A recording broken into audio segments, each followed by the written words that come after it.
So here's our Darkling. He's always around.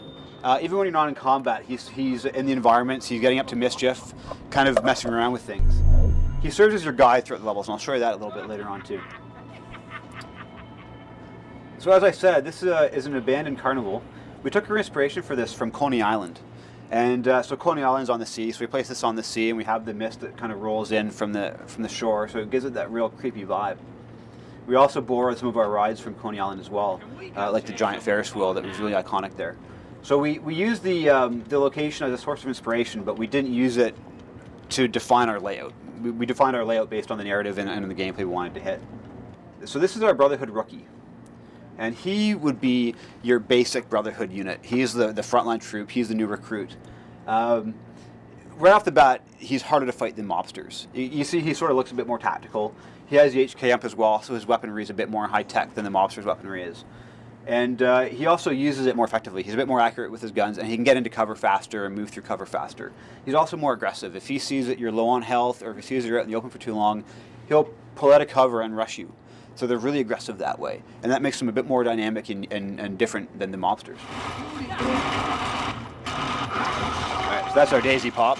You've seen that one before, right?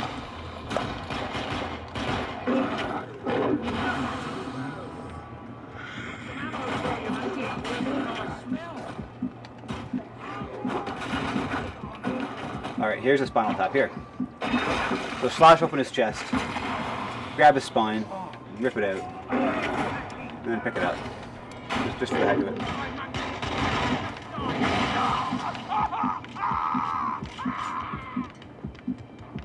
Didn't like that very much. Okay, so here's another Brotherhood type. This is the Brotherhood melee. And you can see right off the bat, he is much bigger than the rookies are.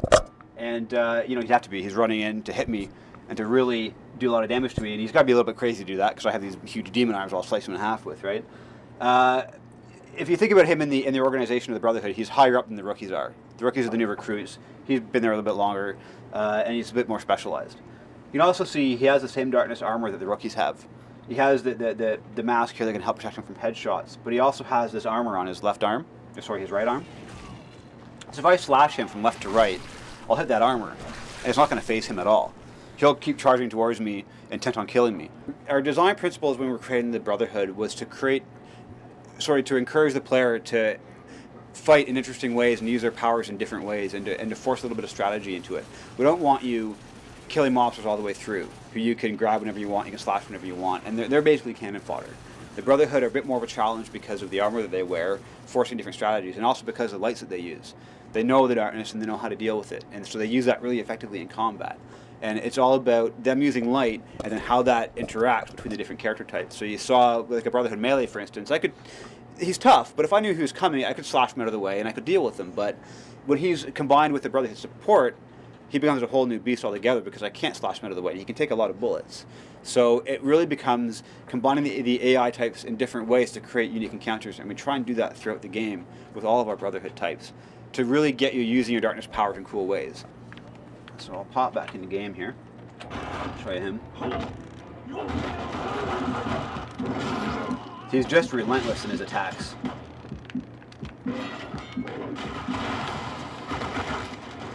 Okay, so that's a flashbang this guy just threw. So flashbangs work like they do in other games, except for when I'm under the effects, I lose my darkness powers.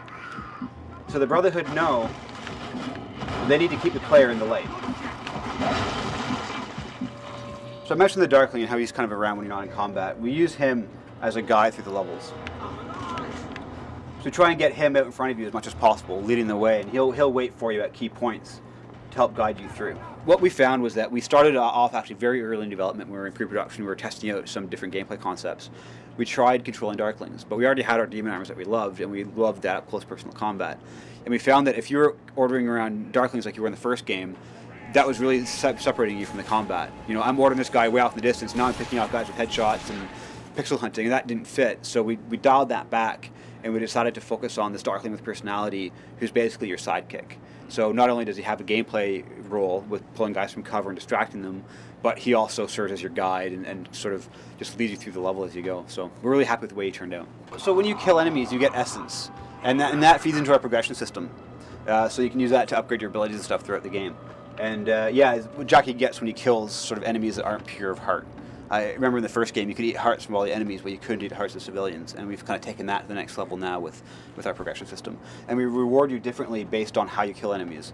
Think of it like it's feeding the darkness inside Jackie in a sense, and he gets off on gory, violent kills that use the darkness. So if you kill a guy with body shots with bullets, you'll get some essence.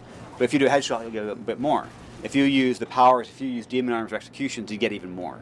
So we really encourage you to use darkness powers through our progression system there.